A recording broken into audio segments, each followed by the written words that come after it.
Hello everyone, welcome to all of you into the 12th live interactive session for this course, Artificial Intelligence and Machine Learning in the Materials Engineering, which is being instructed by Professor Krishanu Vishwas on the NPTEL platform. And I am Shivam Aggarwal, the PMRF TA for this course. I am conducting the live interactive session for this course. And till now, in this live interactive session, especially we have discussed about how the machine learning you can apply in the material science, like how you get the benefit by using these as a tool. So, so in this session, if you are in the last session, we have discussed about various data sources and from where you can get the some open access data and use those data in uh, for your research or for your practice, whatever you want. And beside this, we have also discussed you can featurize your data by using some available libraries. So here in this session, we would target from where you can get the data and what kind of data are there and which websites from which websites you can get the data. So this is the thing we will do in this session. If you have any question regarding anything, you can just post that into the chat box so I can answer those. Let's start. The introduction of the materials informatics or the machine learning in the material science. Mainly, material scientists are aim to better understand and predict the properties of the materials, and that's the main objective of the material of the research in the materials to find the property find the material which have the favorable properties which we would like to find. And but what the traditional methods are very expensive and the time consuming. That's why we are looking for some other methods. That's the purpose of these materials. Sorry, for this machine learning in the material science. After that, there are the some tools like the simulation, DFT, and these kind of, but they are also the time consuming and they need a very high expertise of the field of the materials and of the materials at the atomistic level. So that need very high expertise in that field. But when we talk about the machine learning, how machine learning can help us into this. Machine learning is a data driven process. You give the data to the machine and machine learn from that. And when you give it to the new composition, which is related to new composition, and by using the previous experience or previous data, you give that, it will predict the output property whichever you want as that depend on the training part, how you train the model, and it will give you the prediction for that. So there, this is as we know at this time, this is a data era. So there people are producing more and more data, whichever field you want. But in the material science also, there is a at this time there is a lots of data, and we can use this data into the machine into the material informatics and prepare our model and get the prediction of the materials properties according to that. And we can also analyze how the properties are changing by using by changing the composition. So whatever you want, you can do that with that by using that data in the machine learning as a tool. So For any machine learning work, we have also earlier discussed, there are the mainly five parts. First of all, you have to select your problem, like what you want to do with the machine learning. Then there is a data input, processing, and the integration. After after the question you make, like whatever you want to do, then you need a data. So from the data you can get some online database. You can prepare your data, or you can compute the data. So whatever uh, kind of thing you can do for the data, you can do. Then there is a data driven research or the feature engineering, like the data you produce or you get, and you want to train the machine learning machine from that data. So first of all, you have to make that data to understandable to the machine. So that's the thing is called the feature engineering. And in material science, it is a become very crucial part, uh, because we have a chemical composition and its property in the material science. But the chemical composition is not directly understandable by the machine on its own. So we have to do something with the chemical composition, so the machine can learn how the output property is changing with the composition. So that's the part. That's a very crucial part. So we have to do according to that. And after the featurization of the data, you can train your model according to by using those features, and by using your target property. And you can do the analysis from that, like how your accuracy is changing with the different models, and how can you increase the accuracy furthermore, and which model is very suitable for your kind of data, for your data. So all of those things you can do. And then there is a knowledge, you want to just suppose why you are doing these things, like you are training your model, why, and prepare your data and the featurization of the data, why? Because you want to do to find the information from that data, from that like how the target property is changing, how you can predict that target property of the new composition. So you can use that trained model, and you can get that information. So here, the machine learning is a very powerful tool, but it is not the best solution for the every problem. That's a basic thing. Like you can't use machine learning everywhere. So evaluate whether the ML is the most suitable approach for your project. Like if you are working on something, so you have to think about that. Is the machine learning is the right tool for your work or not? Then if you think why you are machine using the machine learning, just suppose you have some kind of data, just suppose, okay, and your data is understandable by you. Like just suppose by changing the input property or input the composition, how your output property is getting changed. Like you can see that by human eyes. Like you just do like, oh, if I increase these 1%, it will increase 10%. If I increase by 2%, this material by 2%, then the property enhanced by 20%. And if I increase the metal percentage by 3%, so the performance of like the output property is increased with the 30%. So there is just a linear relation between, so there is a no need of the machine learning for this. So our eyes can see easily. But just suppose there is a very complex relation between the output property and your input properties. So in that thing, you can't see how the things are changing.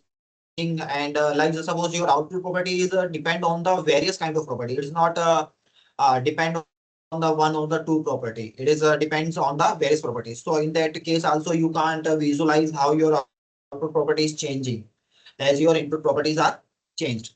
So for that purpose, you can use that machine learning because the complexity of your work. And there is a limitation with the ML. ML also, like ML may fail with the small data sets. Just suppose you have just 10 points. So yeah, it is a very people you can do the machine learning that also, but at that time machine learning can be failed for the small data sets. And your complex models are generally used when you have a very large data. But the problem with the complex model is that they are not easily understandable. How your output property is changing with the input property. You can't get that information from that models.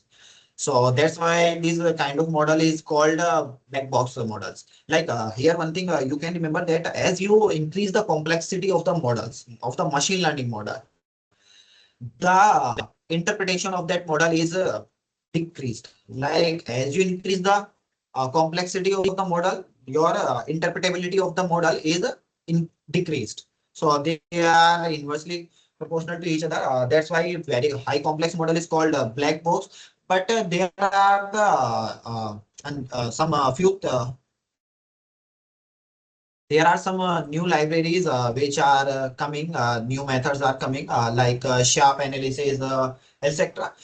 You can use those things to interpret your model, like how the target property is changing with your input properties. So if you, but still, if you want a high interpretable model, you want to know how your output property is changing with your input property. So it is a very suggestive that use simpler method, simpler models linear regression, multiple linear regression, ellipse regression. So these models will give you the highly interpretable, how your output property is changing and how much your input properties are contributing in that.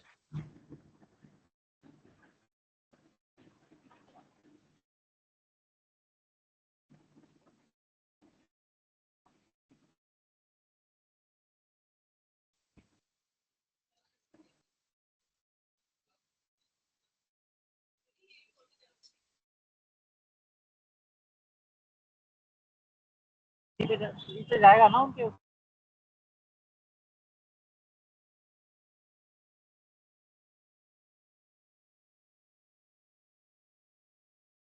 Okay. So that's depend on how you want to do. You want a higher accuracy or you want the higher interpretability of the model. So according to that, you can select your model.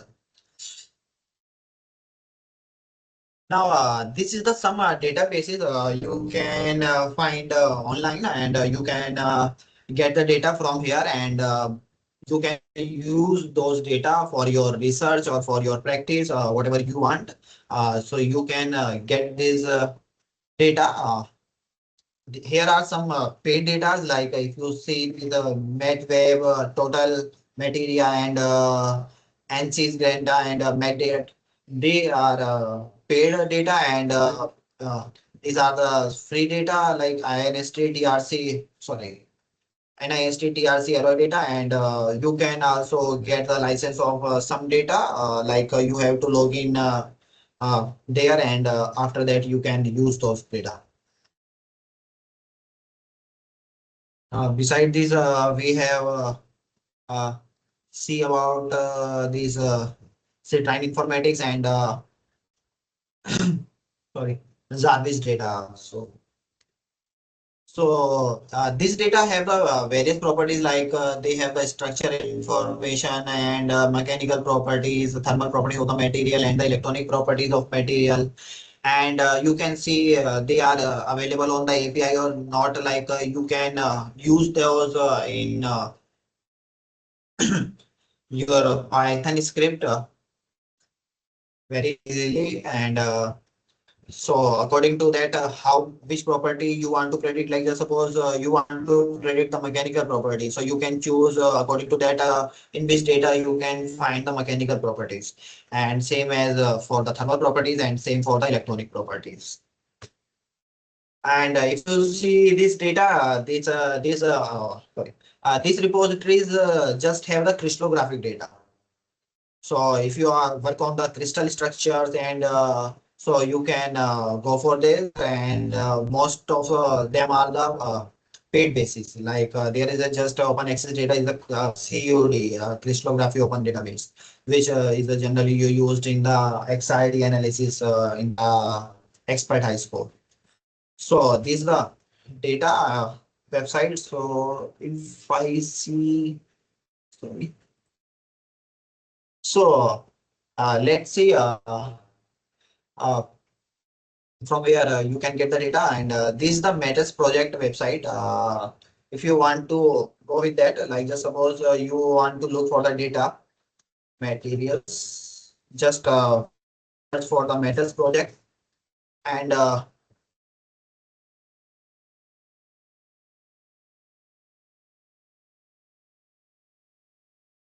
then there is a thing. First of all, you have to log in into this account. Okay, you have to prepare your account, and then you can get the login access. And then there is a API. So by using this API, you can load the data in your Python notebook. Okay.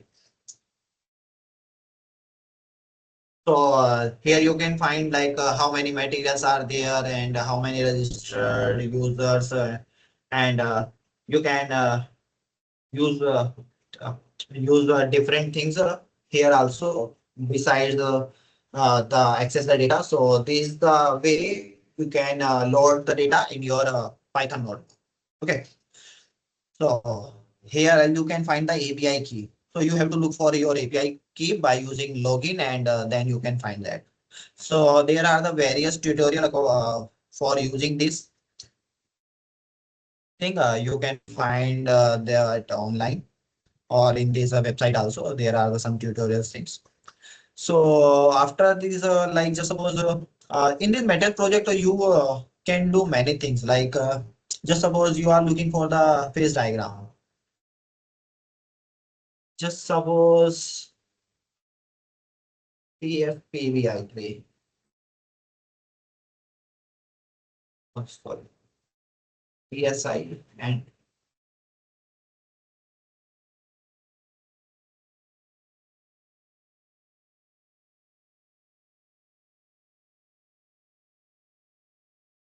okay, I have to write this. PSI.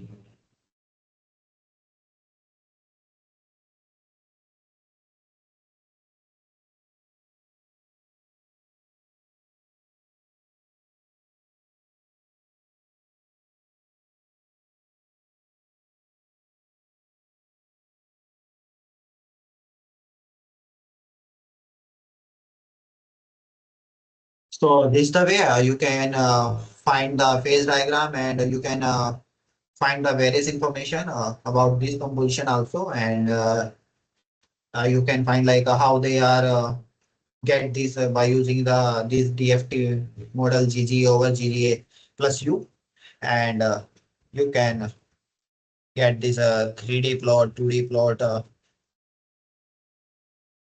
So you can do many things here. Okay, so that's depend on you. Then there is a other database which is called OQMD, which is generally this abbreviation of the Open Quantum Matrix Database. So this is the actually the main user interface of this is look like this, and this is also the an open repository, and you can download the data from here. Like here you can find these databases.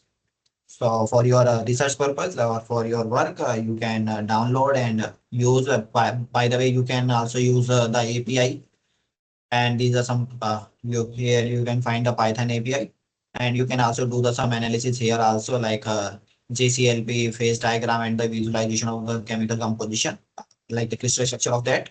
So you can do that. So matrix project open quantum matrix database, and there is a one thing which is called the NIST inorganic crystal structure database.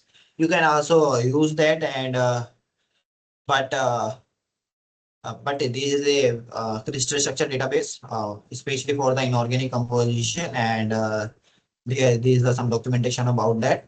And there is a one other thing which is called the Jarvis. Jarvis.nist.gov. So here you can find the database which is generally called the Jarvis database. So in the Jarvis you can find various material science database like data. Like here you can find Jarvis DFT, which is a tool by which you can calculate the uh, by which you can uh, predict the property. And here this Jarvis FF, which is about the force field, classical forces of the material, and same as there is various tools, and these are the some apps application for using your use for your work according to that. And these are the some also tools, and these are the tutorials, and you can go for those to how to learn how to use these tools. And here is the data. Okay, these the databases like the DFT materials and the FF material and the ML, and you can download these materials, and also you can access those by using the API from here also. First of all, you have to log in into this, and then you can use it. Then there is a database which is called the computational 2D matrix database. So here the same, you can load that, and here are the some properties that those have. Same as for these have the for the 3D structure also, like which is called the computational 3D matrix database, C3DB, C3DB. And the other database which is called the Flow library. A flow means like automatic flow for the materials discovery. So these also the an open based database, and here you can see the this documentation like how much composition they have, and how the various tools these flow library have, and here you can search about the materials, and there are some other features also you can use that. Beside these, there is a database which is called the materials cloud. So you can also go for that. And here you can see these databases. You can use those. Okay. Now, there is another thing which is called the NOMD. Here you can get the properties like just suppose I want to look for the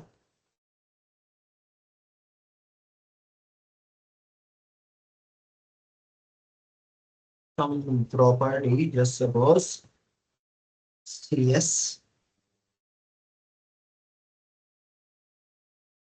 I. Okay.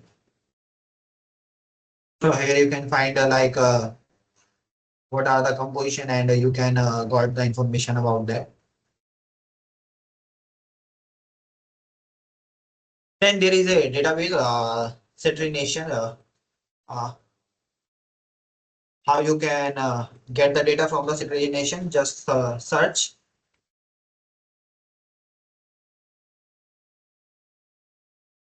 Citrination data, and you can get this Citrination data sets, and this is the available data set, and these have like about 467 databases, so which are on the various application basis databases, and you can get any data from here, and use for your work, like which kind of data you want.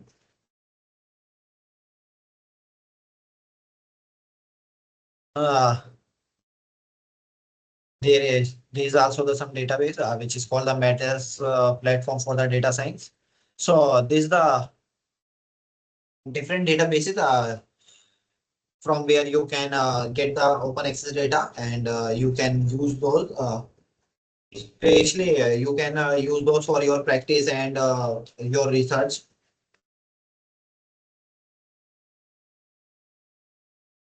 Now,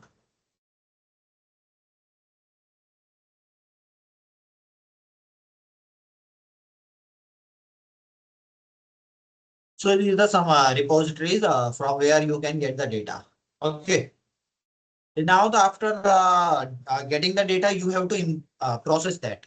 Like what mean of the processing? Like if you are getting some data by using any open access library or open access repositories or by using yourself. So there will be like there are some points are missing in the data and the data is not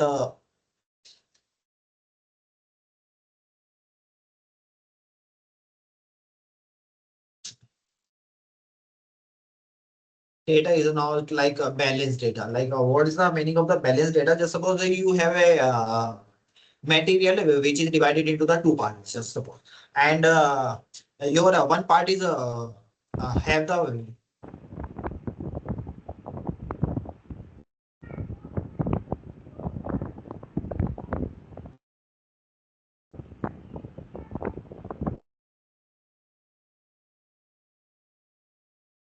and your one class has the have the majority of the uh, data. Like just suppose there is a like splitting like 90-10. Like one class has the 90% data and the other class has the 10% data. So of course, when you train the model, of course it will be like not it will be the bias to the majority class. So that's the kind of data is called the imbalanced data. So you have to make sure that your data is a large as well as it covers the diverse things like in according to your data whatever you want to do. So there should be the diversity. So to check the diversity, you can use the different things to check that which is called the TSNE and the UMAP. So these are the two way you can get the clusters of your material, like your data. Like you can get the this data is look belongs to the one class. This data is belongs to the one class. This data is belongs to the one class. So you can find out like there should be now the majority class into the data. So and get the like what are you can get the what is the your uh, majority class into the data, what is the minority class of the data. But just about like you are doing for the machine learning and you have a very high large size of data. Like just suppose you have a data of uh, some millions points. So for training purpose, if you are trained that, so every time you train that, it will take a lot of time. So in that case, you can't don't you don't you are advised to don't take whole the data at once. So keep it like just suppose you have a data like 4 millions of the data points. You just take the some 4,000 points from there, 40,000 from that, and use your that data for your training purpose. And if you get the some like optimization from that, and after the doing the optimization, that use your whole data from that on in that machine learning model.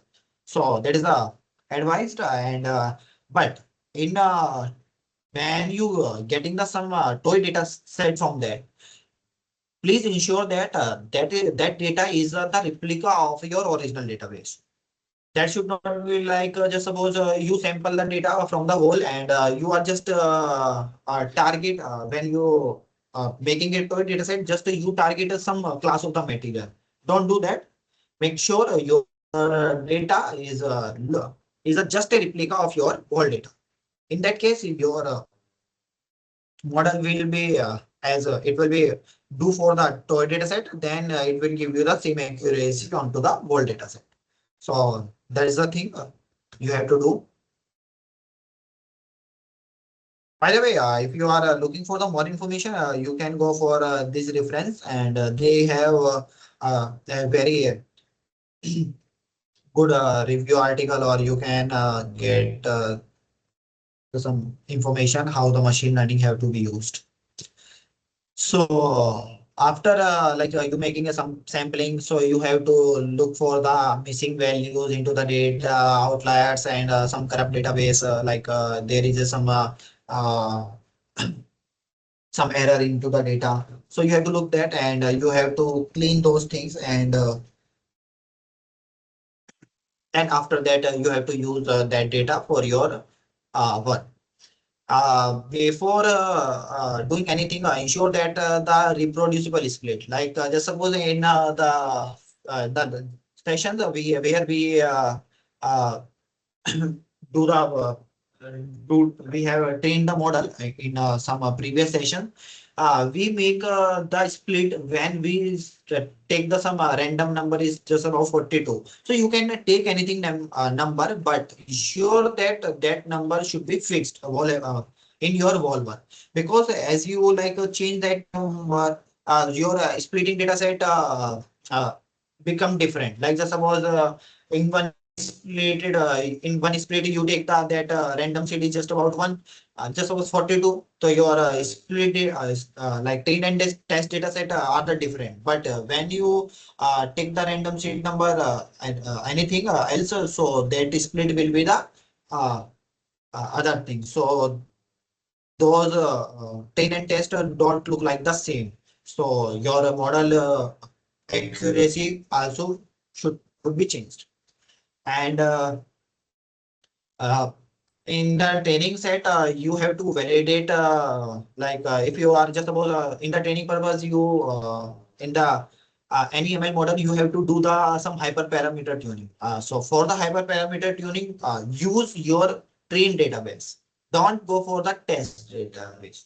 Okay, just you have making a train data and then use that train data for the tuning the hyperparameters, and apply techniques, the k-fold cross validation to improve the model's robustness and the detect overfitting. What is the overfitting? Just suppose what is the overfitting? Like you trained a model, okay, and your model is giving you the high accuracy with the trained data, but when you go with the any unknown data, like for the test data, on which your model is not trained, your that data is just a alien for your model.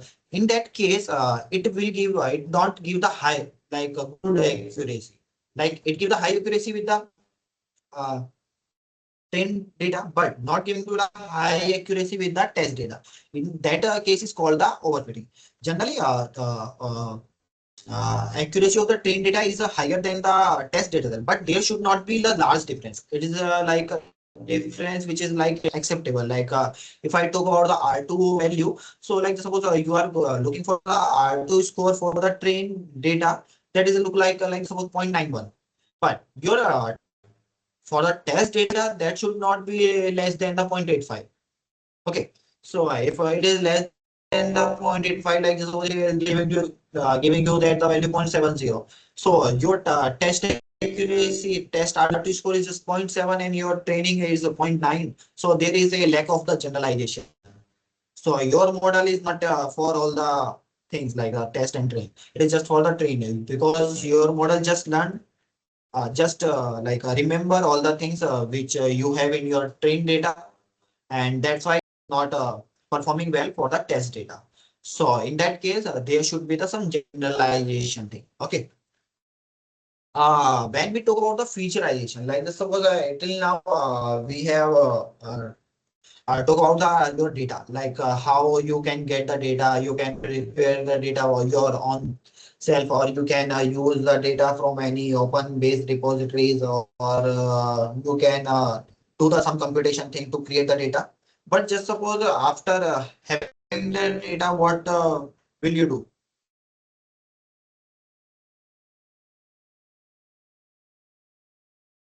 So after getting the data, you have to featurize that.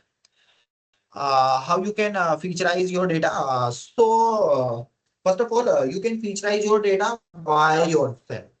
The various things which we have discussed, like in the previous sessions, like where you featurize the data by using some elemental properties, which is highly related to your output property, and then use those properties and make the average of that and according to your chemical composition, and use that as a featurizers. But just suppose you don't want to do that. You have a very large data, and it will take a lots of time, and maybe and you don't know how to do that. So there are things which is called the featurization. featurization libraries. In the featurization thing, there is a one thing in the it is only about for the material science, which is called the composition based feature vectors, CBFV. What these things do actually, this thing do you have a chemical composition. Just suppose I have a chemical composition CSPBI3. Okay, so here is a one element of the CS, one element of the PB, and three elements of three atoms of the I. Okay, then what it will do? It will take care of like there is element CSPBI. Okay, so what it will do, it will use the element properties of CSPB and I. Then it will go for some descriptive statistics like average, mean, average, some range, variance, deviation, and it calculate the average property of that composition according to those elements. Like it got the just suppose for the atomic number. Just suppose it is going to take the element atomic number. So it will take the atomic number of cesium. It will take the element number of atomic number of the PB, and then it will take the atomic number of the I. Then it will make the average of that. Then it will take the range. Then it will take the minimum value. Then it will take the maximum value. Then it will take the sum of all the things. Then it will take the deviation in that. So there are various descriptive statistics that will be used, and those things will be used as a features for your model. Okay, so this is the CBFB. And if anyone of you present in the last session or into the second last session, where we use the Magpie descriptors, and by using the Magpie, we convert the chemical composition into the features. Okay, so that's the thing. Uh, if you see this information, you can read that. Okay, if the data is featurized, you can easily read that by yourself. Like, this is my atomic number, and it's the average of that atomic number. So, this type of feature is called human readable and the interpretable feature. So you can interpret also like how your output property is changing with your some average of the element, atomic number by, and how it is contributing into the output property or not. So you can get that information. This is the thing how your CBFB work. Like suppose there is a composition N2PT. Okay, then it will take the mean of the property, then it will take the range of that property, then it will take the variance of that properties, and according to that, it will make a array of that properties values. Okay, and if you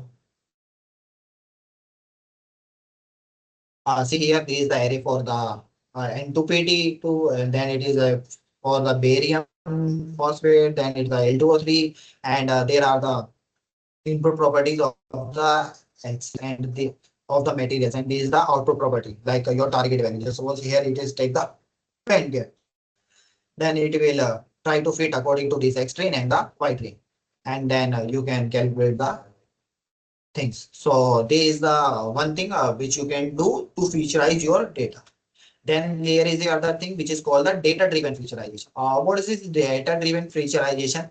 Actually, data-driven featurization is the featurization which is done by using the previous data. What is the previous data? Actually, this is about the NLP, uh, natural language processing. What that do? Like just suppose you have some data, like just suppose these are the some libraries like CGCNN, Met2Vec, and the SCHNet and the LMNet. So what they do actually, they have prepared these libraries according to that. They trained the data. They trained the model by using some abstracts of the research articles. So what they do actually, they make a clusters. Like just suppose uh, in your data, in some text values, you have some name of the chemical composition. Then you have its a boiling point. Then you have its uh, melting point. Then you have its sintering temperature. Then you have its sintering time. So by default, your model makes some clusters according to that. Like oh, this material and the distance between this material to its melting point is this. So whenever you recall this element, so it will recall all the things related to that composition. So that's the thing how the things work into this data-driven featurization. Here you can't interpret them because you don't know how these things are related to each other. Your model know that. So there's a your these libraries know that. So that's why this technique is called a data-driven featurization approach. So there is the, if you see the contrast with the domain-derived methods like the CVFP, and these techniques here is the examples, and you can move away from the expert selected features, focus on the data-driven insight.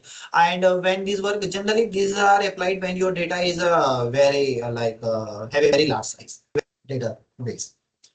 The so how this work? These extract the latent knowledge potentially beyond the current scientific understanding. So because you can't understand that, and this is the example of this. This is the Met2Vec approach and the eliminate approach, and you can see how this work. Actually, Met2Vec use the natural language processing and on the material science abstracts, and its process produce a vector embedding with the latent material knowledge. So this embedding is not understandable by us. You can't physically interpret that. And same way, the eliminate approach actually approach this by the element identity. Like you have the elements like PB, CS, I, or whatever in your composition. So it do with that in the other fractional. Like just suppose CSPBI3 have the one element of the one item of the CS and one item of the PV and three item of the I. So it will take that and make the composition according to that and use its knowledge and apply on that and it will give you the featurization according to that. So these are some other featurization technique. Like if you go for the Magpie, it is the element chemistry, and it needs a very high expert knowledge, and this is the hand engineering, and it is not the domain agnostics. And if you talk about the Jarvis also can do the featurization. Here I am showing the different featurization process you can do. And this is the Jarvis. This is also the element chemistry, and it's also need a high expert knowledge. And this also you can hand engineer and domain diagnostics is also not there. And if you talk about the Olink also some featurization technique which you can use, and these also need the expert knowledge and hand engineering, and you can understand that by look for the featurization. But when we talk about the item 2 and the mat 2 these are the some kind of same thing, but they have the different use. You can get those from the name also, item 2 and the mat 2. So there is also like extend compound, and it's also used the expert knowledge. It don't have the hand engineered, and it is a domain is agnostic. Like why these have the expert knowledge? Because they are using the chemical name, and according to the chemical name, according to the elements name, it is going for the domain, and then from the domain it find the information. Same as for the Met2Vec. And but when we talk about the CGCNN and the CHNet, they are look for the like how your data is look like. They go for the domain of that data kind of thing, like how your structure is look like. Then it will use for those prediction. So here are the I have the, some examples of these kind of libraries.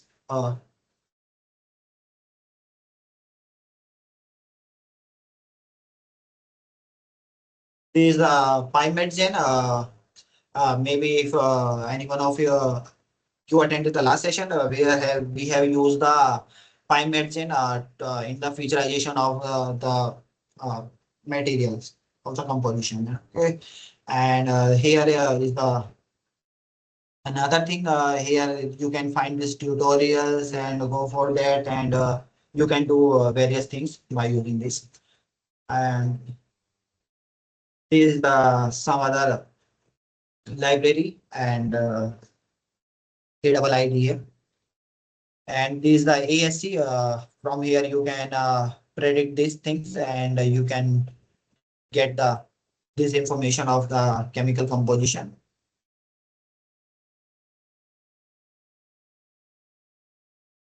So when we talk about the hauling.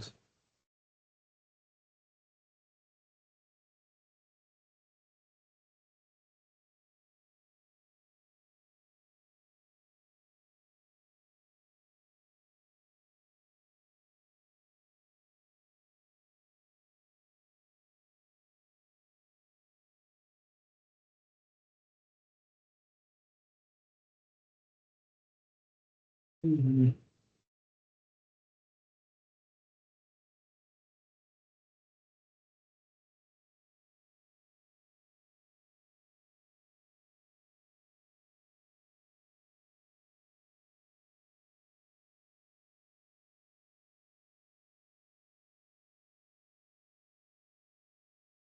Okay.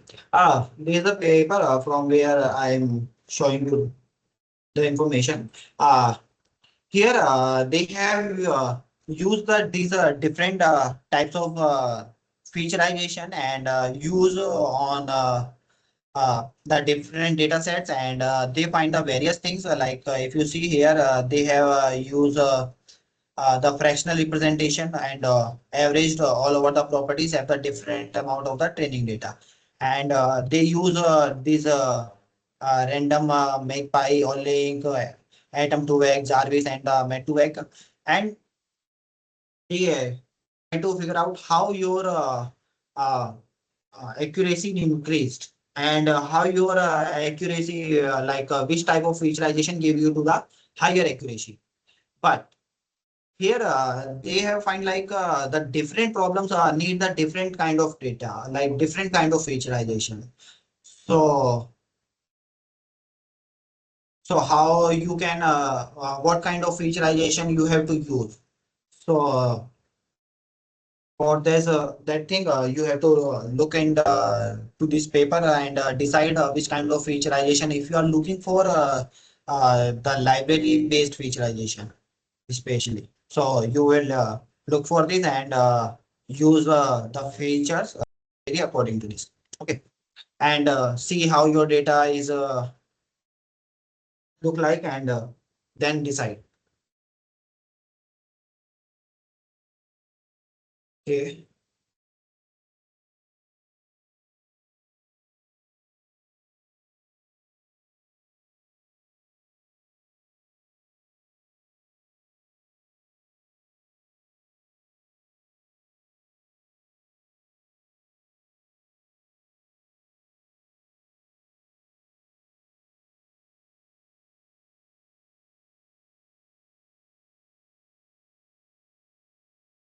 Oscar, I have uploaded the one session into the uh, YouTube channel, but the last one which was held on the Sunday, that is not uploaded. It will be uploaded uh, tonight, I think. Okay, so you can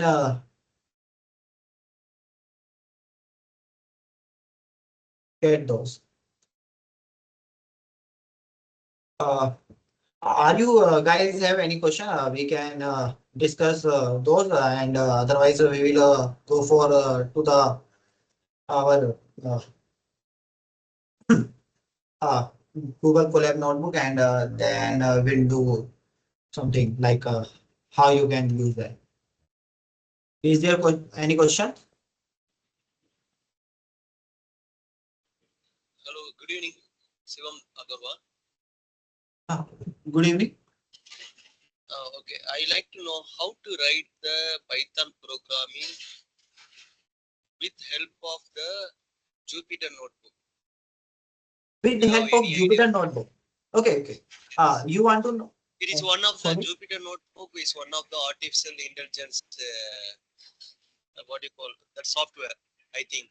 Yeah, yeah. Actually, Jupyter Notebook is actually it's working in your like in your desktop. So that is the more convenient than the Google Colab.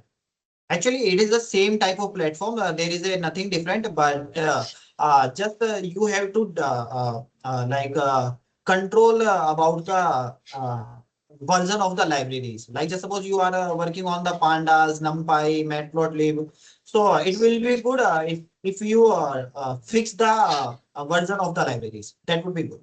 Uh, I think shall I use the same code already? I Yeah, have seen you can your use code. you. Okay, Yes. same. You can use that same code. To get the same plot. I want to change the some values. How I can change the values in the coding? I think Why you you are linking. I think you are installing some Google link. They based on the Google link only to plot the graph some plots. Based, I think with the help of the Google Colab.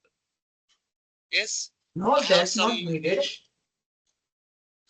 I have some experimental lab data. How to install in the Jupyter notebook to plot the graphs based on the your code with help of your code. Are you understand my question?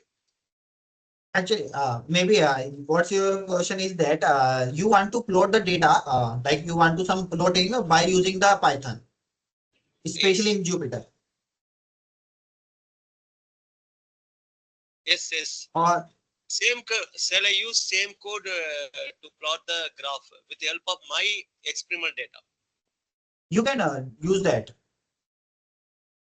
By the way, which kind of plot you want to, you want to plot? Just suppose, maybe, suppose there are the two libraries which you can use for the data plotting. Okay. So just Okay. suppose matplotlib. Yes, I am working in private engineering college. I want to know some idea how to plot the graph with the help of the AI software. Because nowadays most of the students are updated the knowledge day by day. So as well as I want to change my teaching profession. That's why I am attending this session. I like You very can, much your this teaching is not the methodology. software. This is not the software. Actually, your Jupyter also use some libraries. Your Python is not going to be plot on itself. So first of all, you have to import the libraries, I think.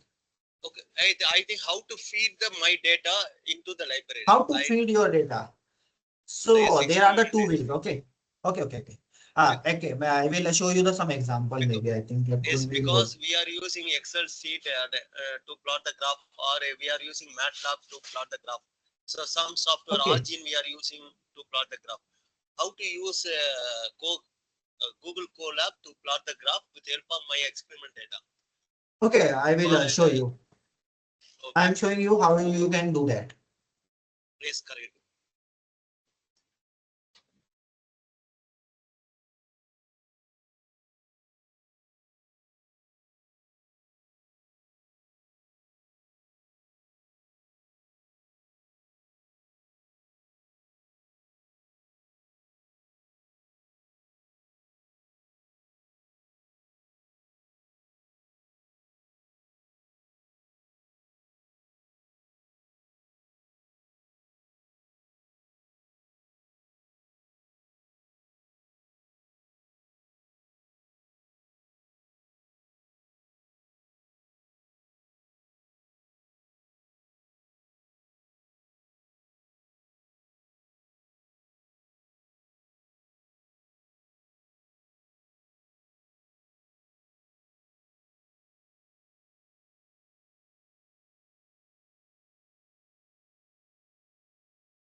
Okay.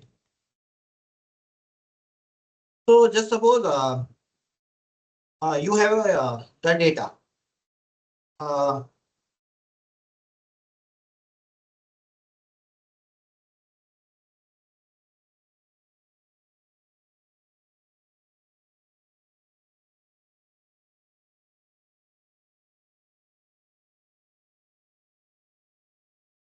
just for example, uh,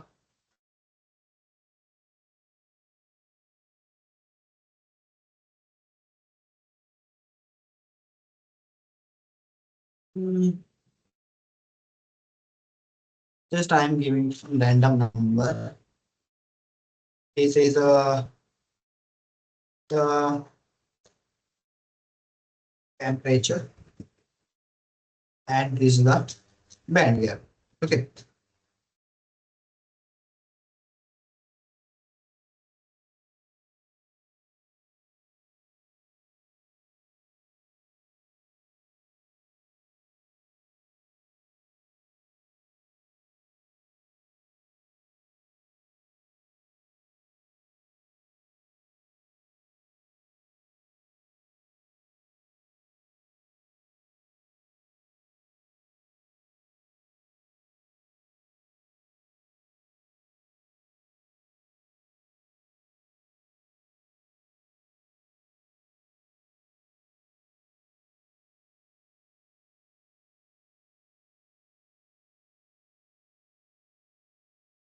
Just suppose your data is look like this. Okay. Yes, yes, So in the Excel sheet, correct. okay. Now you want to plot that. So first of all, I have to maybe if you see the video which I have uploaded, there I show some methods to upload the data. So there are the some methods. One method is that you can load your data here. Yes, I have Click seen on all this. the recording video session. I have seen Okay. your So all the recording session to uh, understand all the code. so I think code will be same for all the explore yeah, data. what will be the same all the things like which kind of data you have. So I have loaded the data. For Here example, I have loaded. tensor testing data with Every kind of data you can sensor. load here. Like just suppose my data is come here demo.xlsx. So first of all, you have to import uh, matplotlib as a PLD, and for the data frame, I have to load pandas.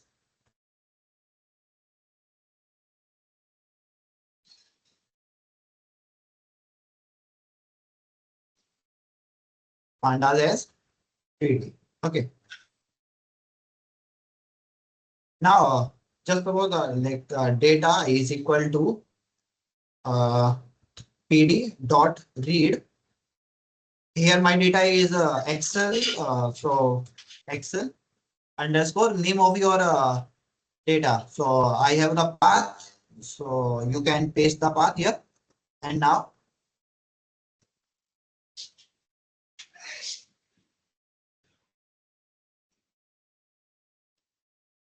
so now data dot.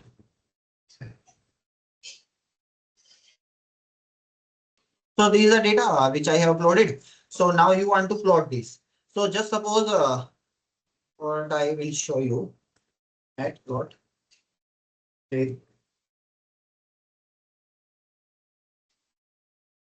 So here there are the various things you can get that, but just suppose this is a cheat sheet. Okay. Okay. Now you want to plot the scatter plot. Just suppose. Okay. So here they make the x and y on itself. So now there is a code by for plotting x and y. Fig ax is equal to plot subplot. Sorry, this is for this kind of plot, which is just a simple scatter plot.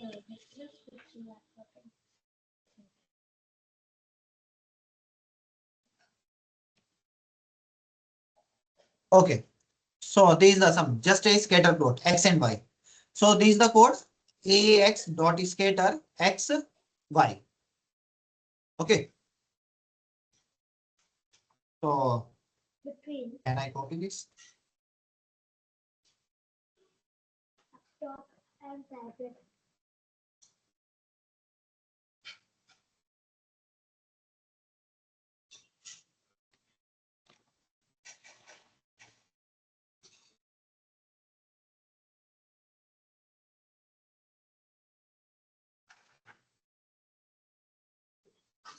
Okay. But first of all, I have to give it to the what is my x and y.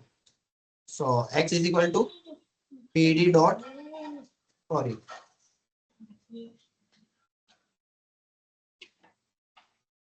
data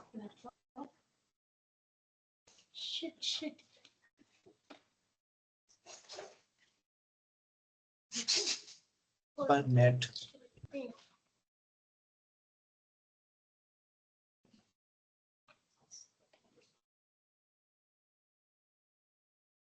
Okay. Data and we will temperature and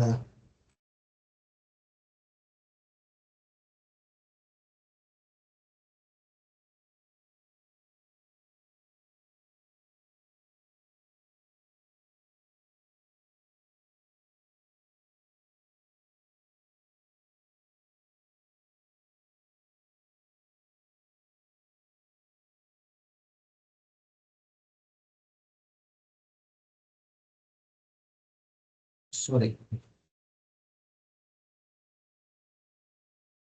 Why data missing? Why data? Because I have saved my Yes. Excel sheet as a data here. Okay. So your all the things are saved in the data. So data contains your temperature and the band gap. And I want to uh, take a temperature as a x and temperature x is not defined. 1 minute. Okay, sorry.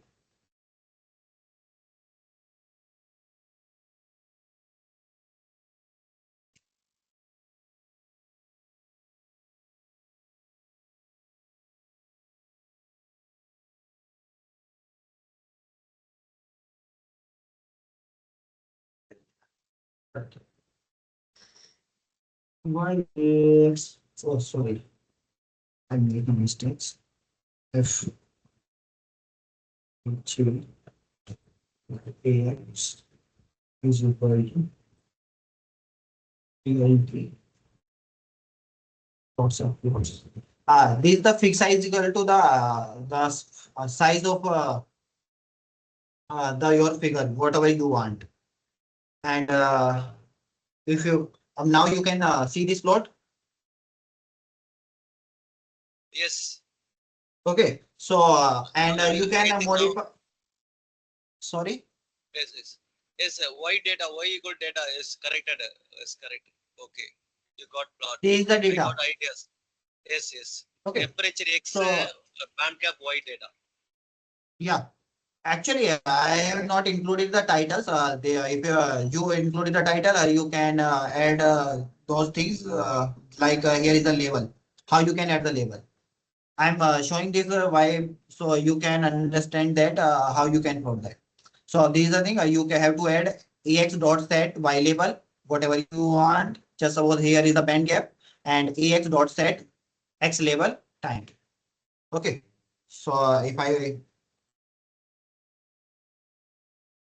Okay, thank you. Thanks for sharing your knowledge. so just suppose. But it would be good if you look for the documentation of the other libraries also. Like C1 have its own advantages.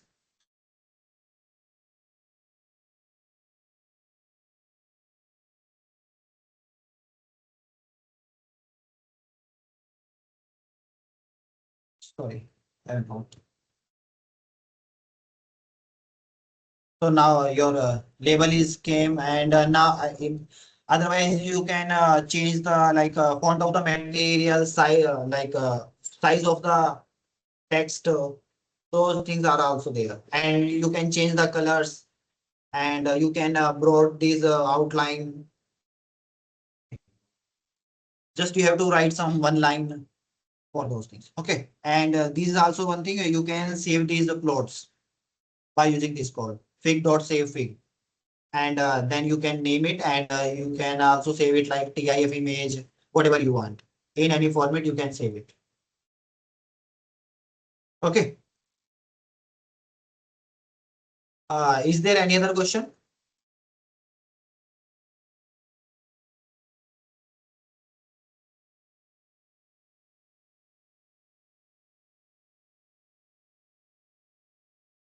No question.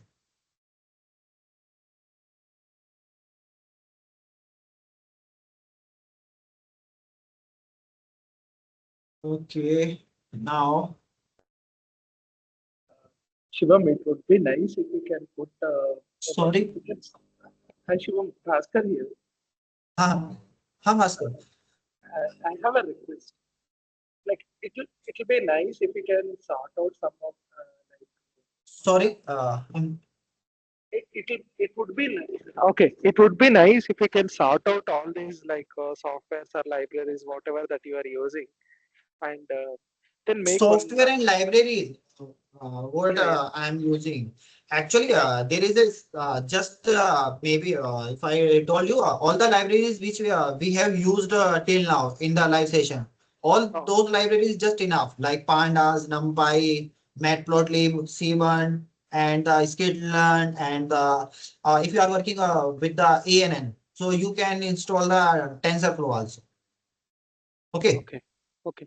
There's a TensorFlow is the one library which we have not used, Yeah, but these all the libraries which are sufficient for your work.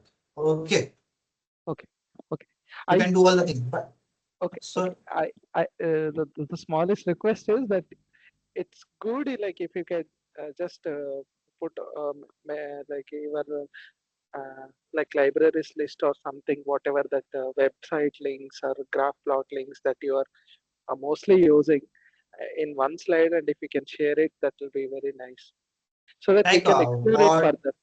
We can explore it Okay, further. like okay, like what are libraries and what we are doing here. Yeah, exactly. That's the only request.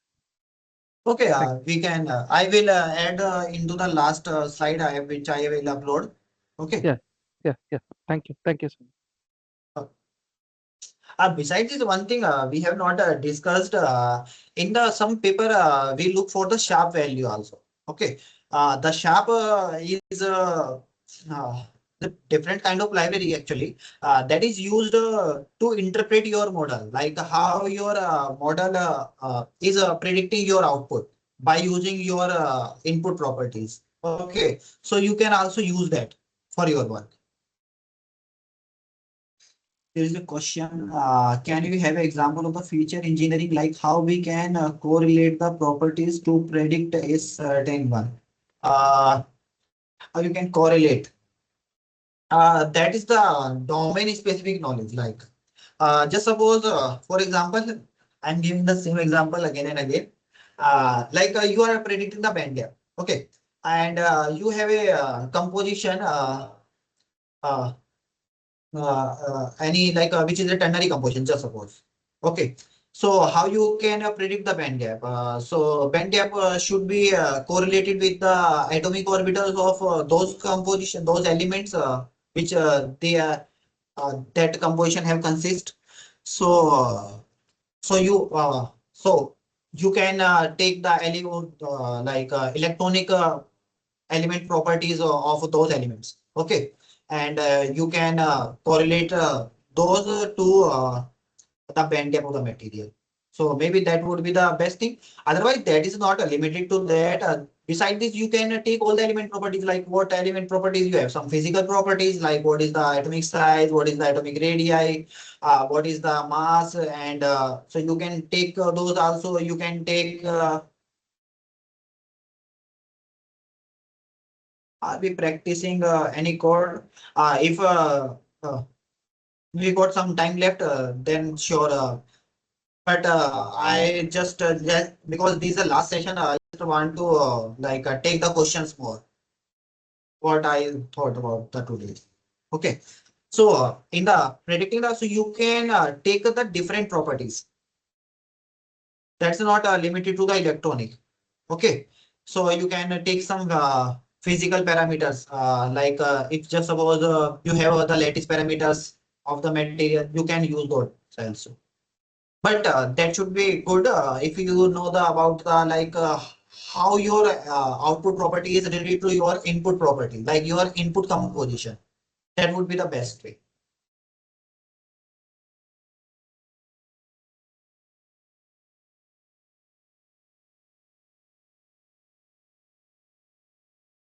Maybe your doubt is clear.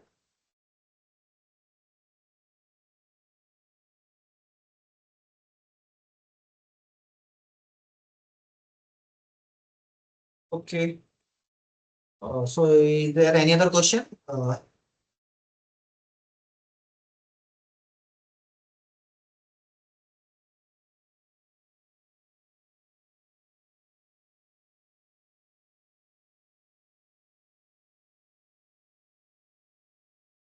Okay.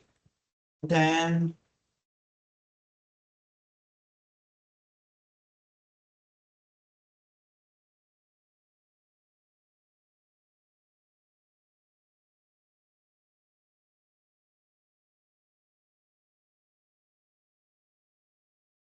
okay.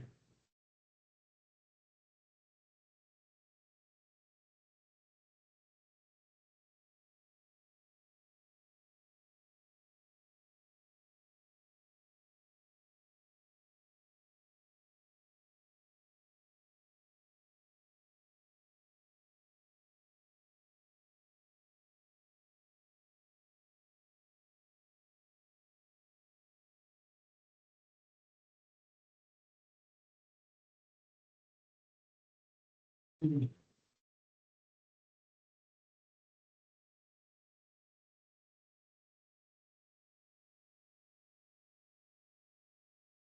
Sorry.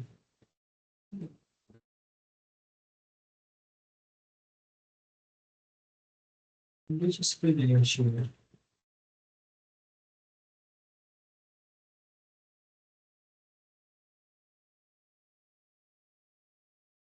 Okay. So uh, we will start the practice, and maybe no one of you have any question. So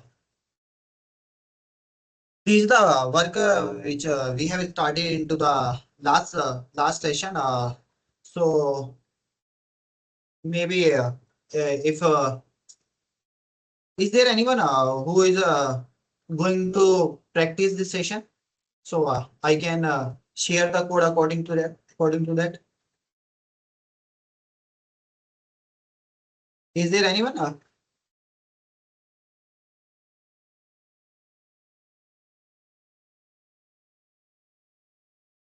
I think those people are left. Okay. So this is the last work which we have started.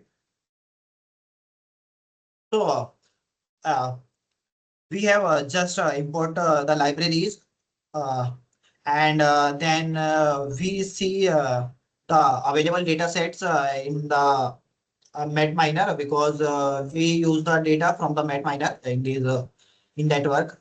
And after getting after seeing what data sets are available, yeah, we loaded the data, which is a developer side gap. And after loading the data, we see our data is look like this.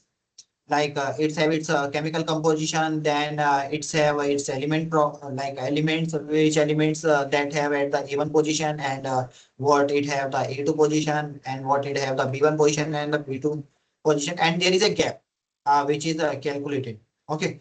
So then we use some statistical we just see that some statistical parameter of that data. And after that we just see we use this thing to incorporate the some NaN values. Like just suppose your data have some missing values. So we filled this missing value by using this median strategy. So the data is filled by the median of the data. Then after this feature, I think I have not run this code.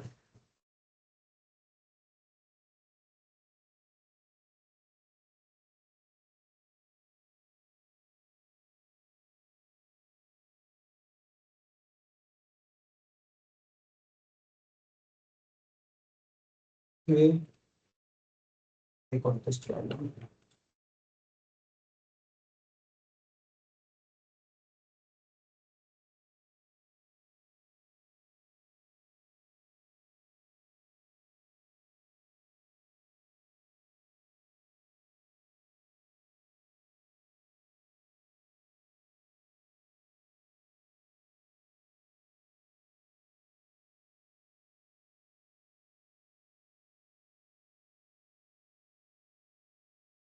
Sorry, guys. I think I have ouch.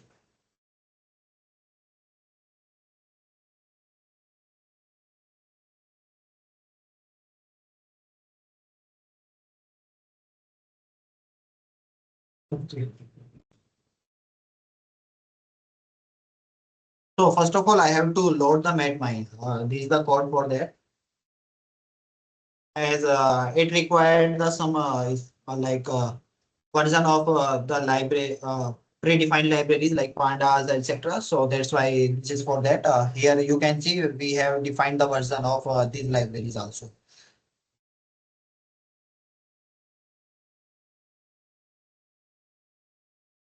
If anyone of you are working, I'm sharing this code into the code share also.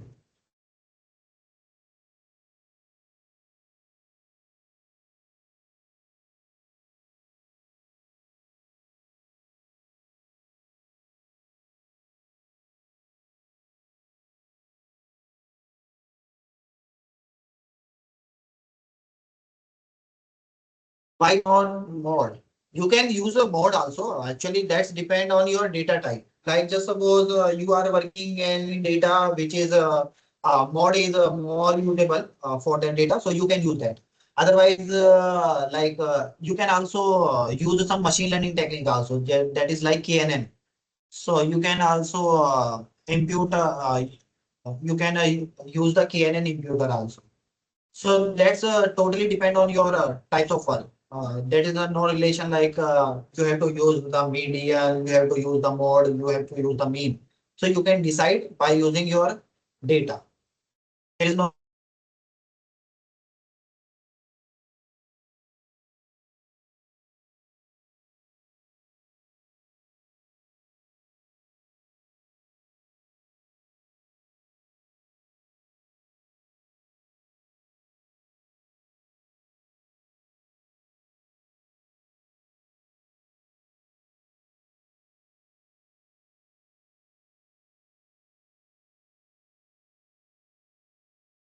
We run.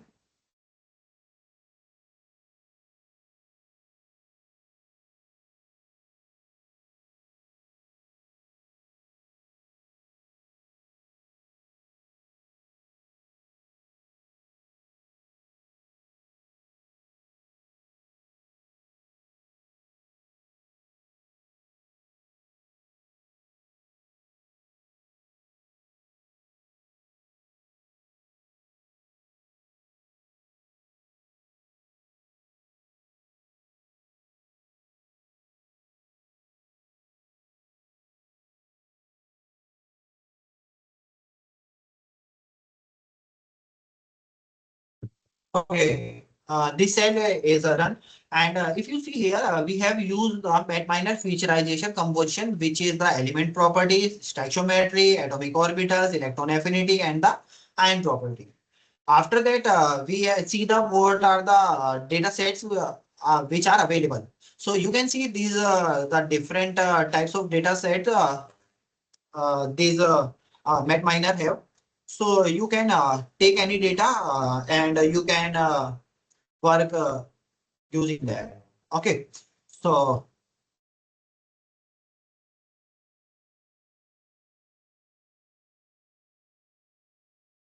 now for the loading the data, what will you do?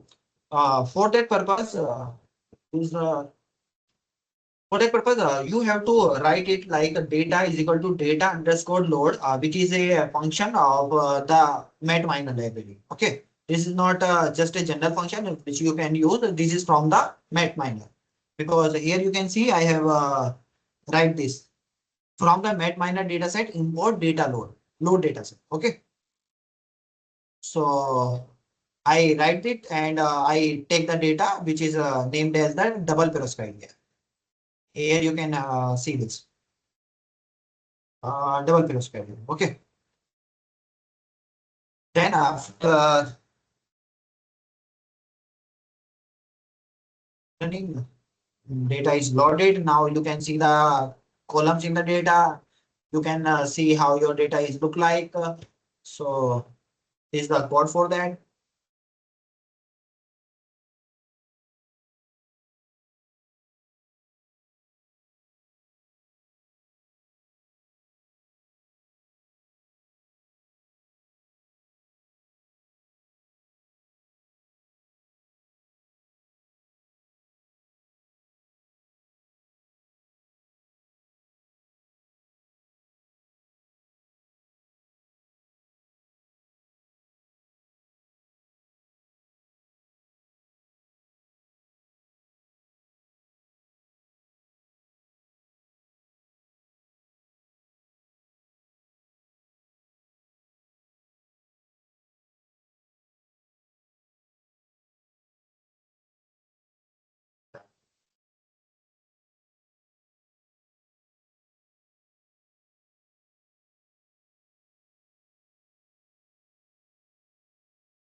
Then you can use this to see the data and to get some statistical info of the data. There is a code which is called data.describe.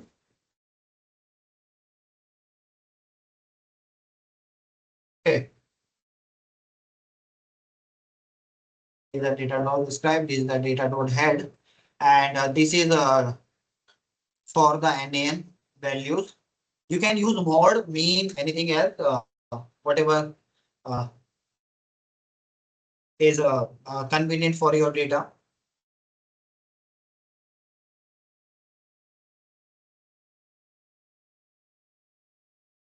Then after that, here you can find this here actually if you okay, we have not done the feature. Okay, okay, sorry. If you see that your data, your composition column is named as a formula. So I just named the my composition column is formula, and after that I'm going to featurize my feature column.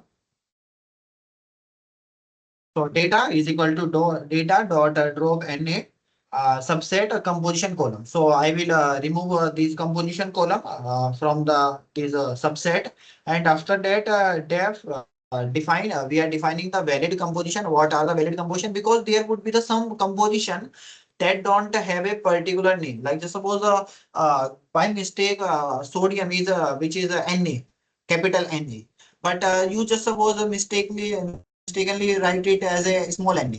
So your machine did not understand that. So in that case, if I removed here the invalid composition, that will be removed. Okay. So that's the thing.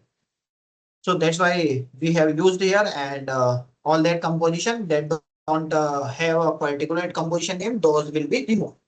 And here we use the data Pymatgen composition. What is Pymatgen composition will use? It will separate all the elements. Like just suppose you have a chemical composition here, for example, AG, NB, MG, TI, O6. So how it will understand like AG is one and B is different and MG is different, TI is different. So first of all, you have to separate those. AG is different, NB is different, MG is different, TI is different, and O is different. Okay.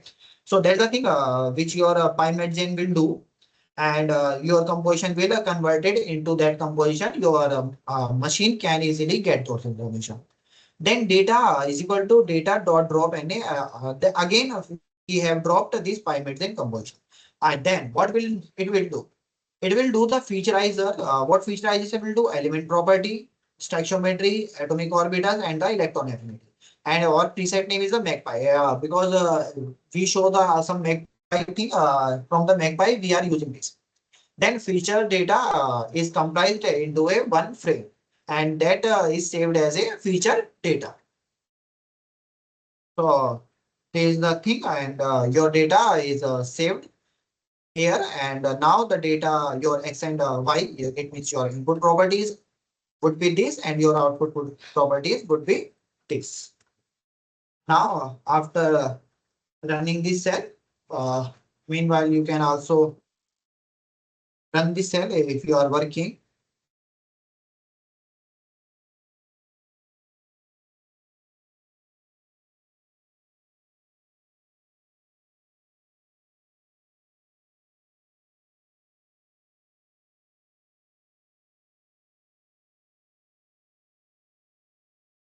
Okay.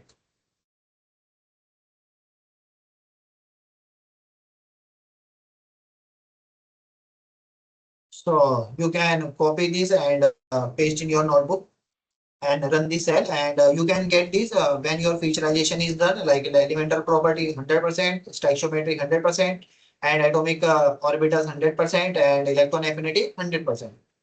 So you can get the X shape and X head. So in the last session, we uh, uh, like save the data as a CSV and see that data, and we find that there are some columns which have the text thing. So for that we just remove those because we don't find those text column as a relevant.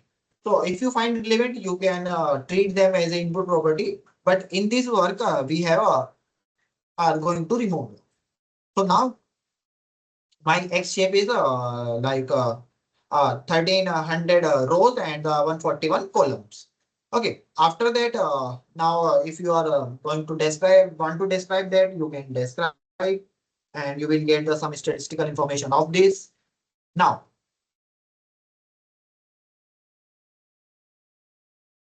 we are going to split the data into the two part, train and test. Train will be used for the data training, for the model training, and the test set will be used for the test evaluation of our model, like how your model is performing.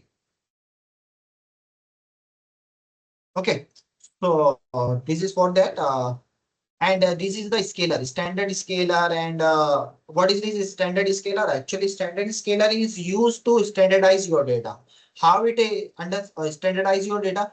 Actually, it work it as it is a mathematical formula. Actually, it do your mean of the data would be transferred to the zero, and the mean deviation, sorry, and the variance of the data is transferred to the one. So that's why its formula is like x minus mu over sigma. Okay. So for the feature selection, just suppose here I have a very large amount of the feature. There is a 141 feature. So uh, uh, this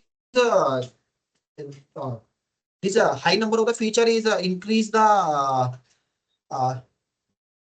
is there any comment? Okay, so there is none.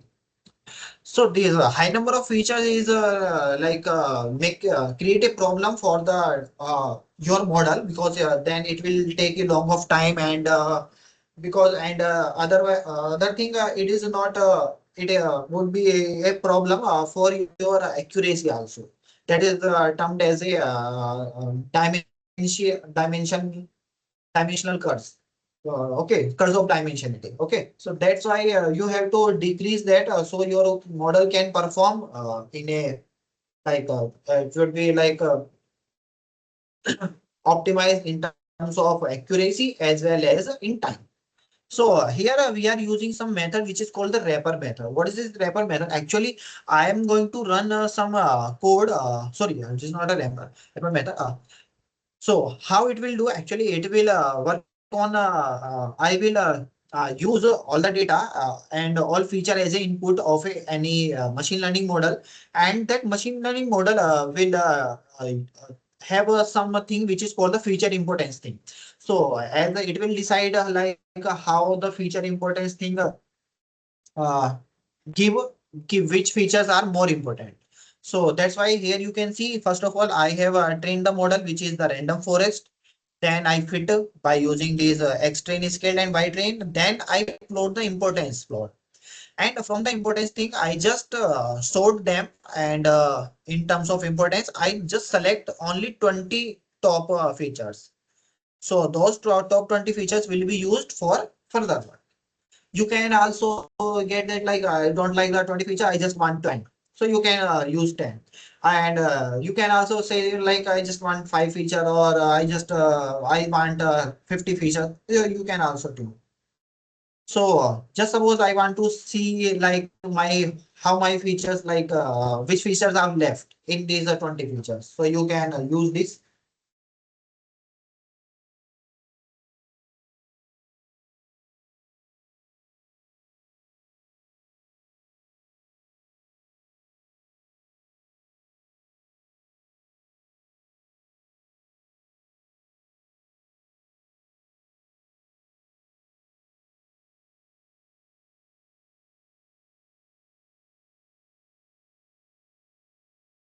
This is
okay.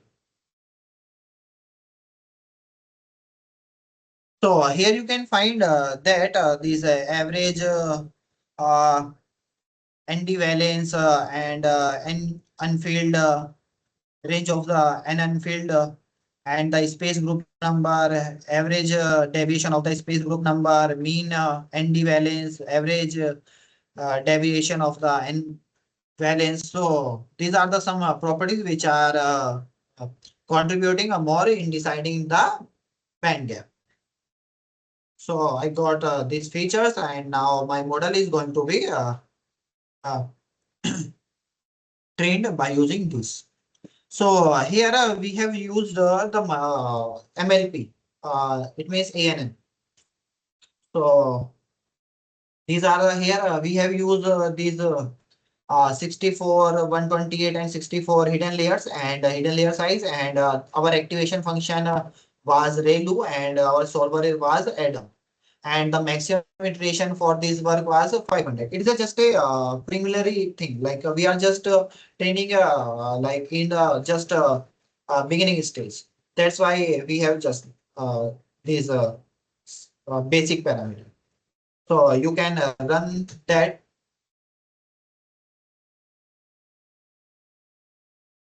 And and we got these values like R2 train is 0.99 and the R2 test is 0.95. But here one thing is that it is just for those when all train set is used for the training, and that test set is for evaluating. Okay, but now just suppose my data like my model is just trained on the trained data set, like it is just learned all the things from there. So it will not be able to generalize those things like my model is trained on this and it is just giving the higher accuracy with these test data set. But just suppose I am changed my test set. So how it will be work? So for that purpose, there is a thing which is called the k-fold cross validation. What the k-fold cross validation do? It split the data into the k parts. Okay. Then it train the model by using the k minus one set, and it will test on the left one part. Okay, so that's the thing it will do. And in the same way, by using that, we have also tuning our hyperparameters like these parameters. Here we use these hidden layer size and the activation function and solver. So we will tune that. We will use the tune the activation function. We will tune the solver, and we will tune the learning rate, and we can also tune the maximum iteration. For it will take a long time in this training part. So in that last session, we just limit ourselves uh, uh, till this. So, but now the next thing we will going to work,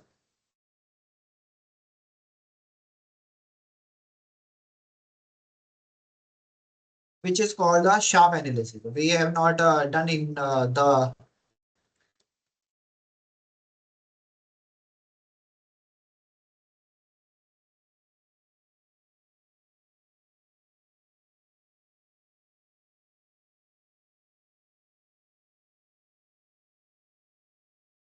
so for that purpose, first of all, I have to install the sharp library because I just stopped. I'm just going to stop this because it will take a very long time.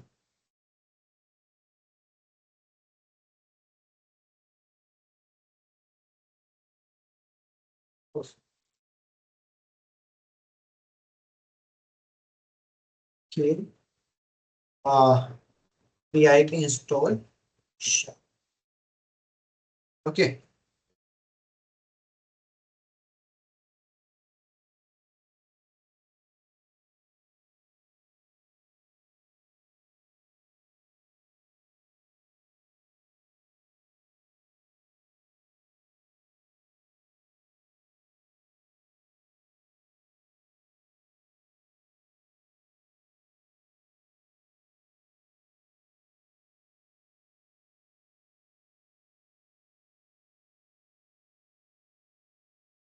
Okay. Our sharp is installed. Then for the sharp analysis, first of all, I have to see what was the my model name. If you see here, the my model name is the ANN model. Okay. Then explainer would be the sharp kernel explainer, because here it is a ANN type of model. So I have to use the explainer which is called the kernel explainer. And if you you want to look like more information, you can go the documentation of the sharp, from where you can get the various things, how you, I'm using the kernel explainer, because kernel explainer is for the ANN type of model.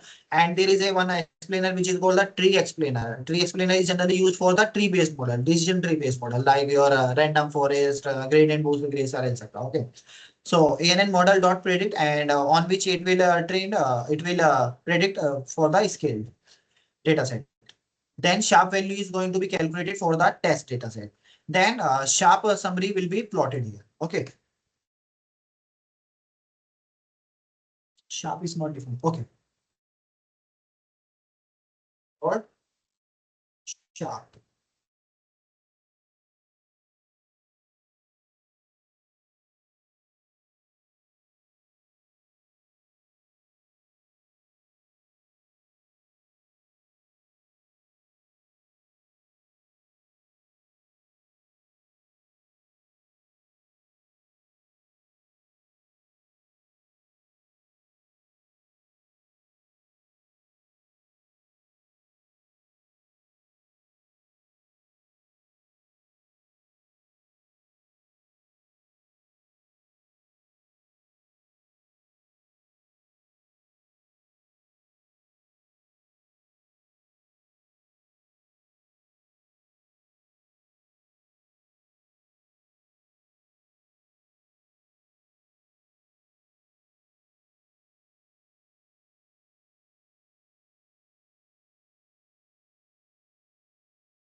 It will take a few minutes, but it will be finished in 1 or 2 minutes.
Shivam Aggarwal, why it takes so much time for solving the program?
Shivam Aggarwal, Yes, hello. Why it takes so much time for solving the program? actually, it's a sharp is a just a complicated thing. That's why I'm not introduced this in the some few sessions actually.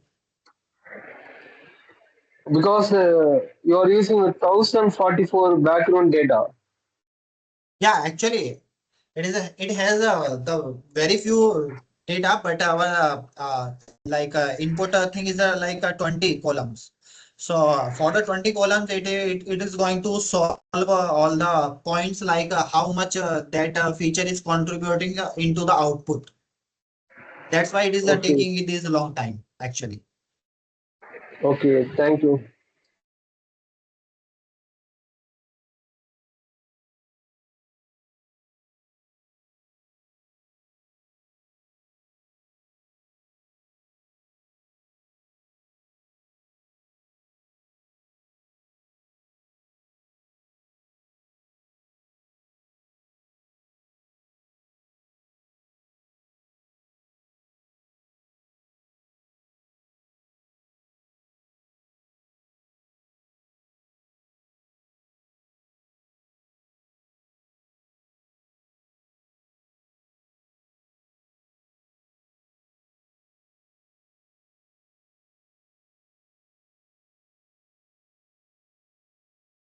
One thing I can do to do this.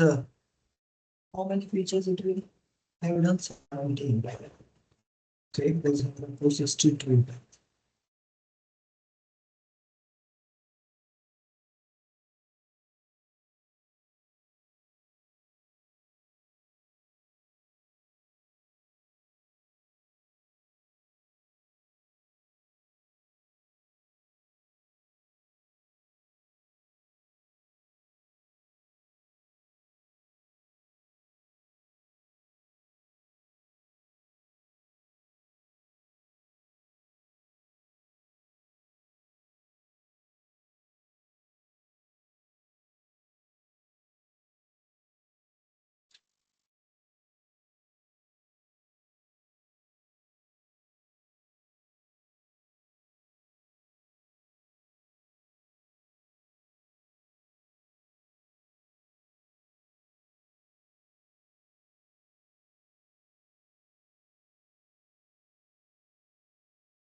Okay.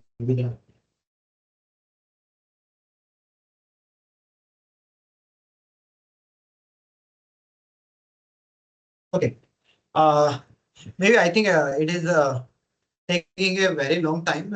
It is not expected because just it takes just 4 or 5 minutes, but I don't know why it is taking a long time. I think just because of these 20 input features. So I'm just showing you how the output data is look like. Okay, I can show you that from my work. Okay, sorry.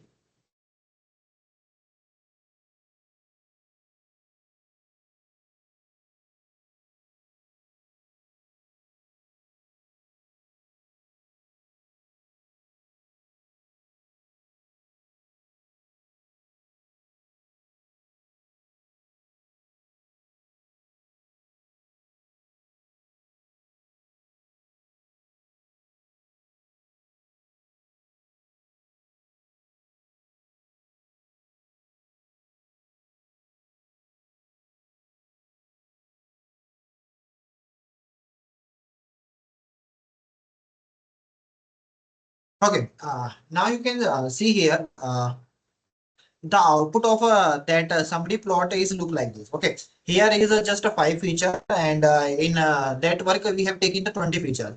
So then 20 feature is listed here as according to the in the descending order of the feature importance factor. Okay, and how the feature value is taking that, and this sharp value, it is showing that has the low to high. It means a blue to pink color is how your feature value is increased, and this is shows the sharp value. Sharp value, it means your impact of that that property on your output property. So here you can see as it is a high, and your sharp value is positive, and your it is sharp value is negative and it is low. It means as your input properties increase, your output property is also increasing. It means they have the positive correlation, and it is contributing into the positive manner.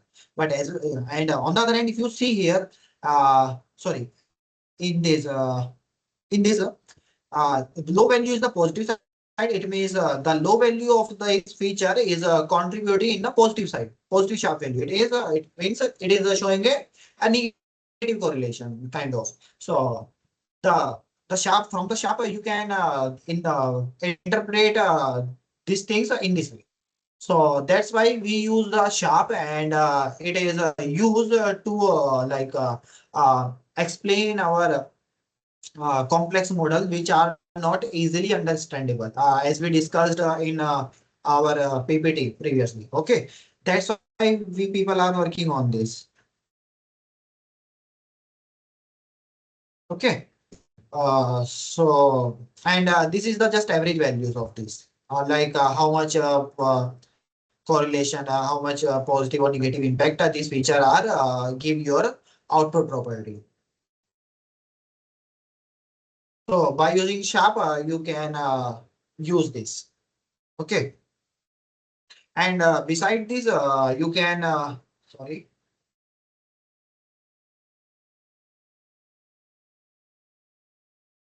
Okay. Beside this, you can also plot this into the 2D, like just your low and the high value of this feature value, and what is your sharp value, positive or negative. And you can find out that what is the positive and negative correlation and how they are increased and decreased.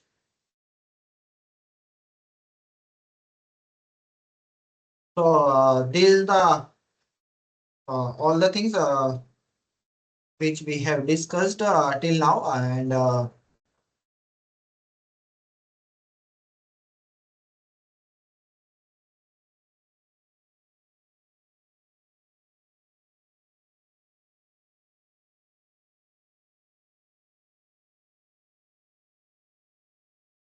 these are things which I have showed you. And so thank you so much for attending this session. And yeah, if you have any question, please ask me, and I will try to answer those questions. Is there any other question?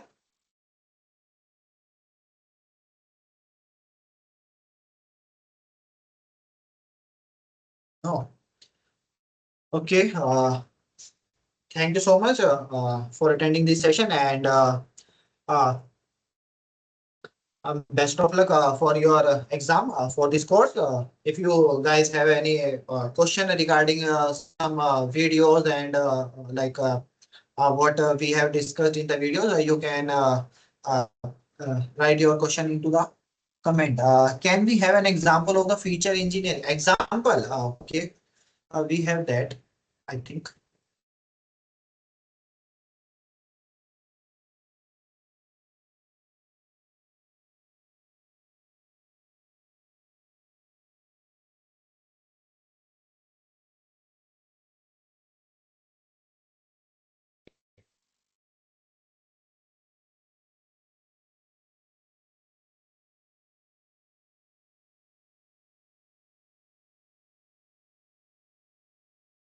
Ah, by the way, by feature engineering, you mean like that how you from these libraries or feature you can do yourself, like you get the features value from your own self.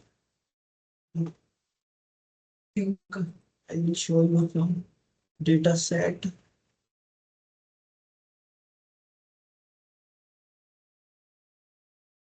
Okay, are you able to see this Excel sheet?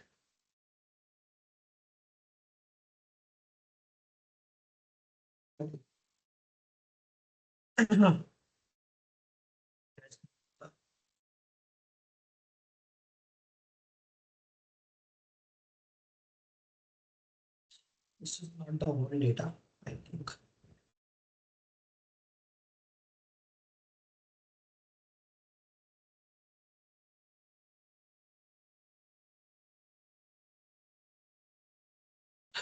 This is the work from the Professor Biswas group, and here you can see this is the chemical composition actually. Okay, and this is the elemental fraction of these those composition in this element. Okay, and there are the quaternary and the quaternary composition, and this is the stacking fault energy for that material at at this temperature. And these are the variables. These are the features which they have calculated. Okay. And then they do the feature engineering and the week three, I think. So I can also show you to the PPT of that.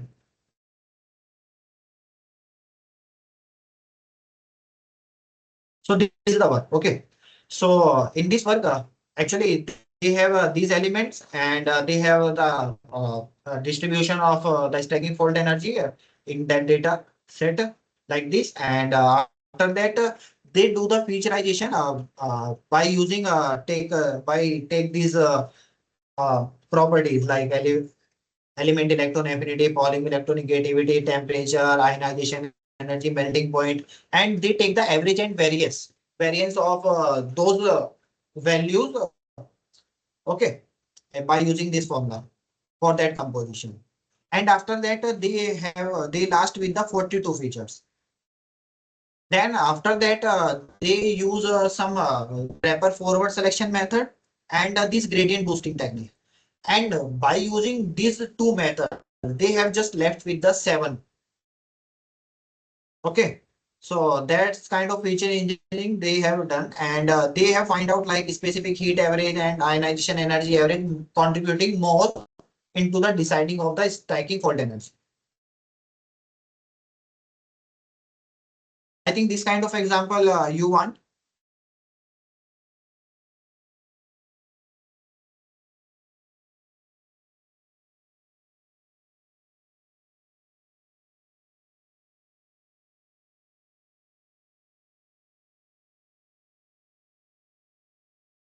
Okay. If there are not any other question, so we are going to end this session. And thank you so much.